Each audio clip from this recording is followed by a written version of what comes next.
Thank you so much, Sihle Lonzi, for speaking to us. Welcome to Central News. We just want to get your reaction on what you have tweeted. You can confirm and correct us on whether it was your tweet or not.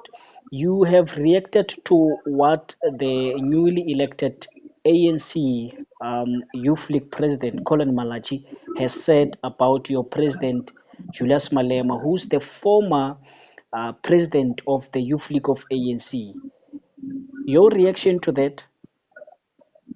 Well, no, thank you very much for having me and also greetings to your listeners.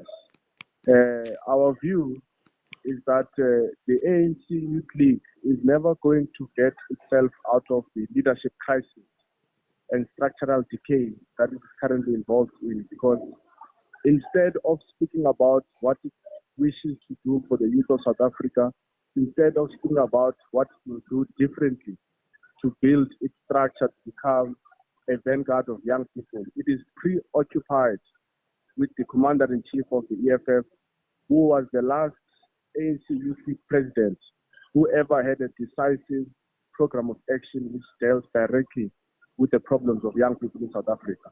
So all of them, as they come in and out, the only thing that they have to talk about is Julius Malema this, Julius Malema that. But none of them are talking about what are their plans, what is their mission statement, what is their vision for the youth of South Africa. I mean, the guy is given a platform, a national platform. He has just been elected. There is high unemployment amongst youth. There is graduate unemployment. There is GBV. There is teenage pregnancy. There is gangsterism in our communities. There is drug and alcohol abuse and many more social ills which are affecting young people in South Africa. And he reduces that entire platform to talking about an individual. So there is nothing more that we expect from that leadership. It is going to die a natural death like all the ones who have come after the commander-in-chief left the ANC. Sihle, what he has just said yesterday, it got a lot of reaction, and what I've also realized is that people differ also on their reaction. Is it fair to say that he was asked a question about Malema, whether he was fired for economic freedom or not? Then he responded to the question, at least from your side, how he could have responded to that particular question. Look, when you are a political leader and you are mature and understand, even as you ask me certain questions in the media, you must understand that journalists are always going to seek for clickbait. And if you are not a political leader who understands the space you are, and the politics you are engaged in, you may quickly be defocused and made to talk about something else other than what you were supposed to go there for. So if he had the necessary political maturity, he was supposed to realize that if such a question arises, it is nothing other than a trap. But secondly, it is not true to say that our commander-in-chief left because of ill discipline. It means he also doesn't have the necessary historical knowledge and understanding of all the events which led to the generation of economic freedom in our lifetime leaving the ANC. He should have gone to the archives. He should have seen the conference resolutions. He should have looked at what were the policy positions with the ANC of that time pushing, and what was the posture and attitude of the leadership of the ANC towards those particular individuals. So even in his analysis, not only is it dishonest, but it's also ahistorical. But what we want to emphasize is that we know what all of these puppets, young puppets of the ANC elders are sent to do. All of them, when they get elected and imposed, they are given one mandate, and their mandate is to try to delegitimize the commander-in-chief. But the commander-in-chief is a master personality. Just now talking about him being a bricks, global leader. You can't be to by now Johnny Carl or people who just arrived now and all of a sudden have something to say about it. So he was supposed to see that, and he was supposed to shift the discussion to talk about the vision that he has for the youth of South Africa. But he fell for the trap, and not only did he fall for the trap, he became ahistoric and dishonest in his analysis. Mm. Sihle, young people in South Africa are unemployed. The majority of our economy still belongs to the minority, unfortunately. Um, do you think that if black leaders, whether you come from EFF, ANC, or any other political party like Action SA, if black leaders would collaborate and work together instead of attacking each other, they would at least achieve what we call economic freedom for black people and young people in this country? Look, the posture of the EFF has always been when the common goal is the same and it seeks to changing the lives of our people who are willing to come on board. Let's take a practical example. Sure. The Section 25 changing of the Constitution for land expropriation without compensation. We said to the ANC, guys, here are our votes. Here is our percent in Parliament.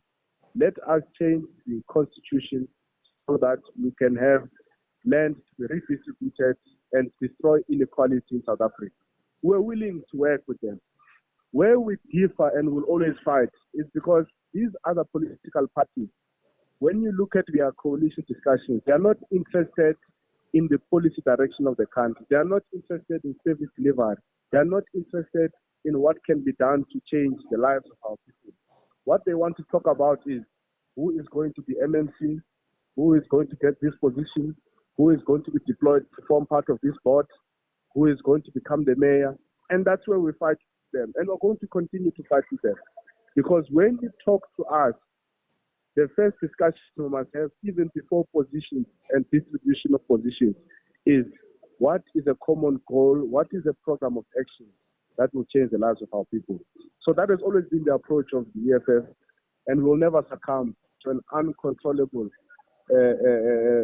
desire to form part of government simply for positions. Okay, before I let you go, we are going to elections very soon. Why do you think people should vote for EFF? Can people trust EFF with the government of South Africa? The people can trust the EFF, and I think we've managed to demonstrate that. So if you look at our posture towards these local governments before, we were not participating in the leadership of them. We'd simply say where we see that the candidate is good enough, we give them our vote they need. But now we started to say, let us actually show the people of South Africa what a government of the EFF would look like.